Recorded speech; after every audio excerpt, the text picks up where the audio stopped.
Aha, 46-da qalmışdıq.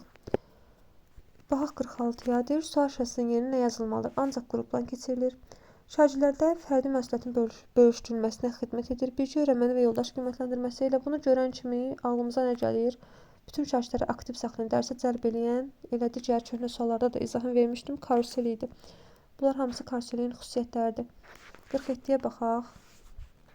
Müəllim bütün sinifə sağlamlığımızı necə qoruya bilərik sualı ilə müraciət edərək onların fikrini öyrənmək istəyir. Daha çox ideya ala bilmək üçün, yəni bunun fikri zikri şagirdlərdən ideya, çoxlu ideyalar almaqdır, yaradıcı ideyalar, kreativ ideyalar. Şagirdlərdən aktiv olmalarını və kiminsə fikrini mühakimə etməmələrini tapşırır. Bu təbii ki, beyin həmləsidir. 48. Cədvələ səslərin uyğunluğu müəyyənləşdirin. Uyğunluq deyirsə, doğrunun altına doğru, yanlışın altına yanlış. Akvarium üsulunda şagirdlər xarici və daxili qruplara bölünür, doğrudur.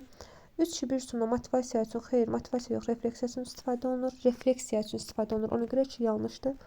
İçini çıxaq, uyğunluq burada pozulub. Auksion üsulu şagirdlərin yaradıcı təfəkkürünü inkişaf etdirir. Xeyr, auksion yaradıcı təfəkkürünü inkişaf etdirmir. Orada yeni nəsə deyilmir. Sadəcə var olan bir şeyin xüsusiyyətləri sadalanır. 3 yanlışdır. Yanlışın altına yanlış deməli 3-ü götürürəm. Doğrunun altına doğru götürürəm. 4-də deyir, beyin həmləsi iş üsulu həm qrup, həm də fərdi şəkildə aparmaq olar. Bəli. Cavab 1-3 Y variantı.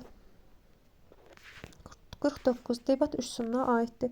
Qruplara bölünmüş şagirdlər öz mövqelərini arqumentlərlə müdafiə etməlidir. Elə bu doğrudur. Çünki qruplara bölünürlər və biri təsdiq, biri təkzib edir və hərə də öz fikrini əsaslandırır arqumentlərlə. B-də deyir, qruplara bir-birlərinin işlərini nəzərdən keçirmək və fikir bildirmə imkanı verir. Bu akvariumdur. Təşrif olunan həll yolunun müsbət tərəflərinin mənfi tərəflərinin çox olmasını tələb edir. Bu qərarlar ağacıdır. Mövcud biri ilə yeni biri arasında əlaqə yaratmaq şərait yaradır. Bu bibödür. Daxili xarici qruplar deyirsə, bu da akvariumdur. 50. İstənilən mövzu ilə bağlı anlayış və ya hadisə qeyd olunur. Verilən sualla bağlı xüsusiyyətlər müəyyənləşdirilir və qeyd olunur. Deduksiyaya əsaslanır. Hardaydı bu? Deduksiya klasterdə. Cavab B variantı. 51. 51-ə baxaq. Müəllim şagirdlərə əgər biz texnologiya olmayan bir dünyada yaşasaydıq, bu həyatımızı və işləməyimizi necə dəyişərdi və uşaqlara tapşırır ki, bununla bağlı fikirləri qeyd etsinlər. Yəni, onlara belə bir sual verir ki, həyatla əlaqəli bir sual verir ki, şagirdləri dərsə cəlb eləsin. Cəlb etmə nədir? Motivasiya, maraq oyatma motivasiyadır. Anlayışın çıxarılması deyil, çünki anlayışın çıxarılmasında müəllim neyinir? Şagirdlərə bir neçə söz verir, şagirdlərdən və ümumi cəhdin soruşması istəyir. Ona görə A deyil. Karusel deyil, çünki karuseldə qruplara bölünürlər və müəllim hər qrupa ayrı tapşırıq verir, başlayırlar onu işləməyə. Sokrat dialoqu deyil, çünki Sokrat dialoqunda hər verilən sualdan, cavabdan yeni sual yaranır. Əşyaların qeyri-adi istifadəsi də əlaqəsi yoxdur, çünki burada da qeyri-adi istifadə yoxdur. Sadəcə müəllim sual verir və şagirdlərin fikrini istəyirsə, bu beyin həmləsinə uyğun gəlir. 52. Müəllim şagirdlərə dərsin əvvəlində mövzuya maraq oyatmaq. Onlarda özünə inam hissini stimullaşdırmaq istəyir. Maraq oyatmaq hardaydı? Motivasiya mərhələsi dərsə cəlb olunma. Özünə inam hissini də stimullaşdırmaq bilirsiniz nəyə görə burada veriblər? Çünki müəllim orada tapşırır ki, şagirdlərə bir-birlərini mühakimə eləməsinlər. Və mühakimə eləməyəndə də şagirdlərin özünə inamı artır. Yəni rahat şəkildə, özünə inamlı şəkildə öz fikirlərini bildirə bilirlər. Çünki bilirlər ki, heç kim onları pərt eləməyəcək. Cavab D variantı, beyin həmləsidir. 53. Problem həll etmə bacarığı formalaşdırır. Problemi irəli sürən və problemin həll yollarını təşrif edən qrupa ayrılır. Bu, təbii ki, sinektikadır. 54.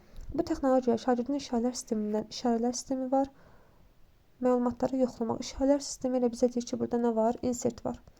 55. Bu strategiya şagirdlərin bildikləri informasiyaları digər şagirdlərlə bölüşərək bir-birlərinin məlumatlandırmağa xidmət edir. Tək başına başlayır, hamısı bir-birinə bölüşürsə, bu qartopasdır. Proqnozlaşdırma deyil. Proqnozlaşdırma nədir?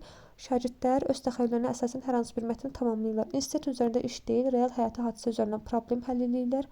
Əşyaların qeyri-adi istifadəsi yaradıcı təfəkkürünü inkişaf etdirir. Hər hansı bir əşyadan qeyri-adi istifadə etmə bacarığıdır. Klaster nədir? Deduktiv düşünmədir, diaqnostik qiymətləndirmə vasitəsidir. Və bir də burada nə var? Fikrin qısa lakonik şəkildə ifadə olunması var. Qısa lakonik sözlərlə istifadə etmək var. Aha. 55 dedik A variantı. 56-ya baxaq. Hansı iş üsulunun müzakirə texnikasından istifadə olunur? Müzakirə varsa, deməli, deyir müzakirə var. Müzakirə texnikasından istifadə olunur. Mən kiməm? Orada sadəcə şagird sual verir ki, mən kiməm? suallar verir. Şagirdlər də sadəcə hə, yox tipli cavablar verir. Yoldaşlara hə, yox tipli cavablar verir. Müzakirə yoxdur. Insert işarələr sistemi qeyd götürmədə müzakirə yoxdur. Karuseldə sadəcə şagirdlər kağızda nə edirlər? Həll yolu axtarıb tapırlar və öz fikirlərini, həll yollarını kağıza, batman kağızına yazırlar və sonda da nəticə çıxarmaq olur. Y-də də nə deyir? Əşyalardan qeyri-adi istifadə. Burada da müzakirə yoxdur. Sinektikada isə müzakirə var. Çünki sinektikada qruplar şəklində şagirdlər nə edir? Problemə həll yolu axtarır. Burada istər-istəməz müzakirə var. Cavab C variantı. Sinektika. 57. Uyğunluğu deyir, müəyyənləşdirin. Doğrunun altında doğru olsun, yanlışın altında yanlış olsun. Sinkvin iş sonunda az sözdə əsas fikri ifadə edə bilmə bacarığı formalaşdırır. Bu düzdür. Debat mövzusunun əvvəlcədən şagirdlərə təqdim edilməməsi vacib amildir. Xeyr. Çünki formal debatlarda, rəsmi debatlarda əvvəlcədən müəllim təqdim edə bilər. Deyir, sabahları filan mövzuda debat müzakirə təşkil olunacaq. Gedirlər, şagirdlər əvvəlcədən hazırlaşırlar və debata gəlirlər hazırlıqlı şəkildə. Ona görə 2 yanlışdır. 3-də bir karusel formativ qiymətləndirmə keçirmək üçün əlverişli iş üsuludur. Karusel formativ qiymətləndirmədə istifadə bəli oluna bilər. Karuseldə çünki də qrup şəklində hər öz fikrini bildirir və orada biz bilirik ki, hansı qrup, hansı şagird orada hansı həll yolunu təşrif edir. Formativ qiymətləndirmə ola bilər. Ola bilər. Doğrudur, amma yanlışın altında yazılıb deyə burada uyğunluq pozulub. 3 çıxır. 4-də deyir, sinkveyin qısa zaman ərzində iri həcmli mətnin məzmunun mənimsədilməsi xeyr, sinkveyin yox, ziqzaq idi. 4 yanlışdır. Doğrunun altında doğru, yanlışın altında yanlış. Cavab 1-4 D variantı.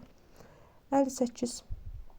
Verilmiş üsullardan hansı fərdi şəkildə təşkil olunur? Fərdi şəkildə demişdim ki, fərdi şəkildə daha çox hansı iş üsulundan istifadə olunur? Sinkveyin. 59. Bax 59-a. Bu üsulda problemi təşrif edən tərəf özü problemin həll yollarından birini seçir. Aha, sinektika. Çünki bir qrup burada problem irəli sürür. Digər qrup isə problemin həll yollarını təşrif edir. Və sonda da demişdim ki, kim seçir o problemin həll yolunu? Problemi irəli sürən tərəf, təşrif edən tərəf. O da haradaydı? Sinektikadaydı. Cavab A variantı. 60. Şagird müxtəlif kreativ ideyaları bir yerə gətirmək, problemin həll yollarını tapmaq. Kreativ ideyalar harada toplanırdı? Beyin həmləsində. Sual işarəsinin yerinə yazıla biləcək ifadəni müəyyənləşdirin.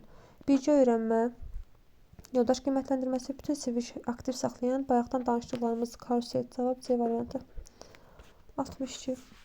Bibə üsulunun məqsədini müəyyənləşdirin. Məqsədi nədir Bibənin? Problemin həll yollarını müəyyənləşdirmək. Bibə demişdik, bibidir, problemsiz bibidir, problem yoxdur. Deməli, 1 çıxır. Problem yoxdursa 1 çıxır. 1-i çıxaq. Aha. Refleks etmə bacarığı. Bəli, refleksiya üçün istifadə olunur demişdik. Şagirdlərdə yaradıcı təfəkkür formalaşdırır. Xeyr, yaradıcı təfəkkürlük burada heç nə yoxdur, heç nə yaratmırlar.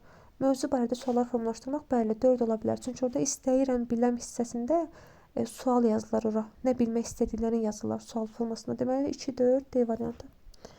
63. Aha. 63-də baxaq nə deyir? Deyir, müəllim tərəfindən lövhədə və ya iş vərəqlərində dairə çəkilir və şagirdlərə onun mərkəzində yazılmış anlayışla bağlı söz və ya ifadələr söyləmək tapşırılır.